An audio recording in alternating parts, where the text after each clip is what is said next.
व्यवस्था विवरण 22। तू अपने भाई के गाय बैल या भेड़ बकरी को भटकी हुई देखकर अनदेखी न करना, उसको अवश्य उसके पास पहुंचा देना। परंतु यदि तेरा वह भाई निकट न रहता हो या तू उसे न जानता हो तो उस पशु को अपने घर के भीतर ले आना, और जब तक तेरा वह भाई उसको न ढूंढे तब तक वह तेरे पास रहे, और जब वह उसे ढूंढे तब उसको दे देना। और उसके गदहे या वस्त्र के विषय वरन उसकी कोई वस्तु क्यों न हो जो उससे खो गई हो और तुझको मिले, उसके विषय में भी ऐसा ही करना। तू देखी अनदेखी न करना। तू अपने भाई के गधे या बैल को मार्ग पर गिरा हुआ देखकर अनदेखी न करना, उसके उठाने में अवश्य उसकी सहायता करना। कोई स्त्री पुरुष का पहरावा न पहने और न कोई पुरुष स्त्री का पहनावा पहने, क्योंकि ऐसे कामों के सब करने वाले तेरे परमेश्वर यहोवा की दृष्टि में घृणित है।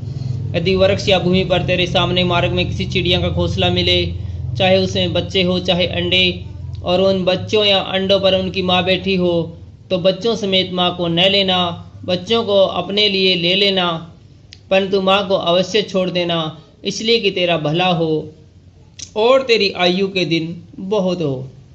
जब तू नया घर बनाए तब उसकी छत पर आड़ के लिए मुंडेर बनाना। ऐसा न हो कि कोई छत पर से गिर पड़े और तू अपने घराने पर खून का दोष लगाए। अपनी दाख की बारी में 2 प्रकार के बीज न बोना। ऐसा ना हो कि उसकी सारी उपज अर्थात तेरा बोया हुआ बीज और दाख की बारी की उपज दोनों अपवित्र ठहरे। बैल और गधा दोनों संग जोत कर हल न चलाना। ऊन और सनी की मिलावट से बना हुआ वस्त्र न पहनना। अपने ओढ़ने के चारों ओर की कोर पर झालर लगाया करना। नैतिकता के नियम।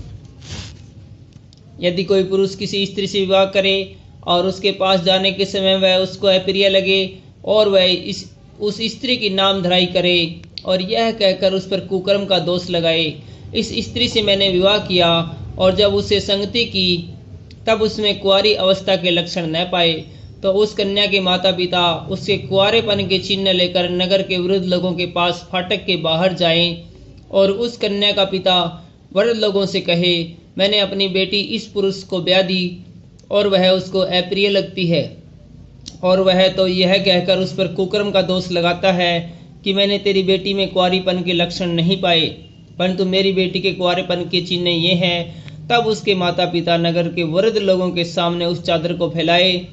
तब नगर के पुरनिये उस पुरुष को पकड़कर ताड़ना दे और उस पर 100 स्केल रुपये का दंड भी लगाकर उस कन्या को पिता के दे, इसलिए कि उसने एक इजरायली कन्या की नाम धराई की है और वह उसी की पत्नी बनी रहे, और वह जीवन भर उस स्त्री को त्यागने न पाए। परंतु यदि उस कन्या के कुंवारीपन के चिन्ह पाए न जाएं और उस पुरुष की बात सच ठहरे, तो वे उस कन्या को उसके पिता के घर के द्वार पर ले जाएं और उस नगर के पुरुष उस पर पथराव करके मार डाले। उसने तो अपने पिता के घर में वेश्या का काम करके बुराई की है, यो तो अपने मध्य से ऐसी बुराई को दूर करना। यदि कोई पुरुष दूसरे पुरुष से ब्याही हुई स्त्री से संग सोता हुआ पकड़ा जाए, तो जो पुरुष उस स्त्री के संग सोया हो वह और वह स्त्री दोनों मार डाले जाएं। इस प्रकार तो ऐसी बुराई को इजराइल से दूर करना। यदि किसी कुंवारी कन्या के विवाह की बात लगी हो और कोई दूसरा पुरुष उसे नगर में पाकर उससे कुकर्म करे, तो तुम उन दोनों को उस फाटक के बाहर ले जाकर उन दोनों पर पथराव करके मार डालना। उस कन्या को तो इसलिए कि वह नगर में रहते हुए भी नहीं चिल्लाई, और उस पुरुष को इस कारण कि उसने अपने पड़ोसी की स्त्री का सील भंग किया है। इस प्रकार तू अपने मध्य से ऐसी बुराई को दूर करना। परंतु यदि कोई पुरुष किसी कन्या को जिसके विवाह की बात लगी हो मैदान में पाकर बरबस उससे कुकर्म करे, तो केवल वह पुरुष मार डाला जाए जिससे उससे कुकर्म किया हो, और उस कन्या से कुछ न करना। उस कन्या का पाप प्राण दंड के योग्य नहीं, क्योंकि जैसे कोई अपने पड़ोसी पर चढ़ाई करके उसे मार डाले, वैसी ही यह बात भी ठहरे कि उस पुरुष ने उस कन्या को मैदान में पाया और वह चिल्लाई तो सही, परंतु कोई उसको बचाने वाला न मिला।